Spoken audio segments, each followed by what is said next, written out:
नमस्ते दोस्तों, आज हम एक बार फिर आपके बीच लेकर आए हैं एक प्रेरणादायक कहानी जिनको पढ़कर आप कभी भी ईश्वर खोजने के लिए नहीं भटकेंगे। तो चलिए शुरू करते हैं आज की कहानी। उस वक्त की बात है जब भगवान बुद्ध इस धरती पर अवतरित थे। एक व्यक्ति जिसके पास धन दौलत की कोई कमी नहीं है, उसके साथ जीवन काटने वाली पत्नी और 2 बच्चे भी है, उसके पास सब कुछ है। फिर एक दिन उस व्यक्ति के मन में भगवान को पाने की लालसा जगी। उसने सोचा कि मैंने बहुत सारा धन कमा लिया, अब कभी धन की कमी नहीं आएगी, पर मेरे पास ईश्वर नहीं है, मुझे ईश्वर के दर्शन करने हैं। उस व्यक्ति ने ईश्वर खोजने की ठान ली। फिर उसने कई सारे मंदिरों और धर्म स्थानों का निर्माण करवाया, पर उसे ईश्वर के दर्शन नहीं हुए। फिर उसने दान पुण्य करना शुरू किया, उसके खजाने से कई सारा धन दान पुण्य में लगा दिया, फिर भी उसे ईश्वर नहीं मिले। फिर उस व्यक्ति ने सोचा कि अब मैं बड़े बड़े धामों के तीर्थ करता हूँ। उस व्यक्ति ने कई तीर्थ स्थानों के दर्शन किए। ऐसे ही 20 साल गुजर गए, पर उस व्यक्ति को ईश्वर नहीं मिले।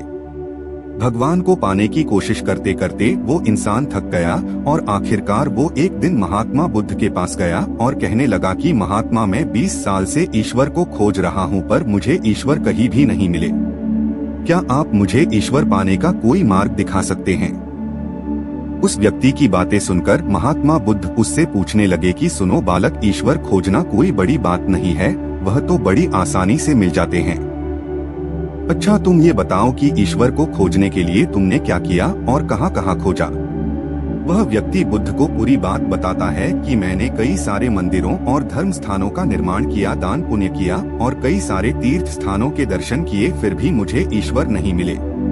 महात्मा बुद्ध उसकी बातें सुनकर हंस पड़े और कहा, ठीक है, तुम्हें ईश्वर के दर्शन करने हैं ना, तुम शाम के वक्त मेरे पास आ जाना, तुम्हें ईश्वर मिल जाएंगे। वो सज्जन खुश होकर चला गया कि मुझे आज ईश्वर के दर्शन होंगे। फिर कुछ देर बाद संध्या होने को आई, पर महात्मा बुद्ध संध्या होने से पहले कुछ ढूंढने लगे हैं। शिष्यों ने आकर पूछा कि गुरुजी, आप क्या ढूंढ रहे हैं? महात्मा बुद्ध ने बताया कि मेरे पास एक कीमती मोती था, परंतु वो कीमती मोती खो गया है, उसे ही ढूंढ रहा हूँ। महात्मा बुद्ध की बात सुनकर शिष्य भी उस मोती को ढूंढने में लग गए। सभी मोती को ढूंढ ही रहे थे कि इतने में वह व्यक्ति भी वहां पहुंच गया। उसने देखा कि कुटिया के बाहर महात्मा बुद्ध और उनके शिष्य कुछ ढूंढ रहे हैं। उस व्यक्ति ने बुद्ध के पास जाकर पूछा कि गुरुजी, आप सब क्या ढूंढ रहे हैं? महात्मा बुद्ध ने बताया कि मेरा कीमती मोती खो गया है, उसे ही ढूंढ रहे हैं। यह सुनकर वो व्यक्ति भी उस खोए हुए मोती को पूरी लगन से ढूंढने लगा।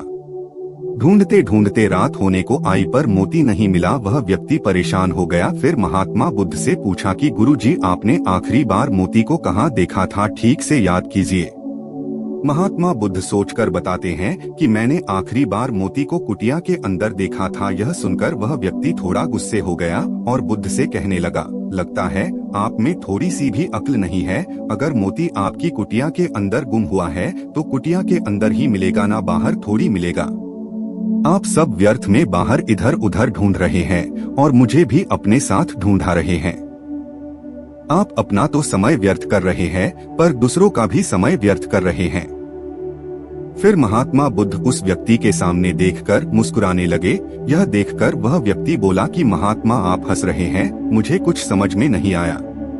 महात्मा बुद्ध बोले, वत्स, मैं तुम्हें यहाँ बुलाकर यही तो समझाना चाहता था कि जिस ईश्वर को तुम 20 सालों से बिना सोचे इधर उधर ढूंढ रहे हो, उसे तुमने कभी अपने अंदर की कुटिया में खोजा ही नहीं।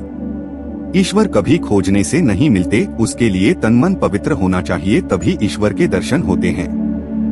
अगर तुम ईश्वर के सच्चे दर्शन करना चाहते हो तो इधर उधर भटकना छोड़कर अपने अंतर आत्मा में ध्यान लगाओ, ईश्वर तुम्हें वहीं मिलेंगे। अपने अंदर के ईश्वर को तुम देख लोगे तो हर जगह हर इंसान में तुम्हें बस ईश्वर ही दिखाई देंगे। महात्मा बुद्ध की अमृत भरी वाणी सुनकर उस व्यक्ति अपनी गलती का एहसास हुआ और बुद्ध के चरणों में गिर पड़ा और माफी मांगते हुए कहा कि मैं व्यर्थ में ही इधर उधर भटक रहा था, वास्तव में तो ईश्वर हमारे अंदर ही होते हैं। कृपया इस वीडियो को अधिक से अधिक अपने मित्रों से शेयर करें। धन्यवाद मित्रों।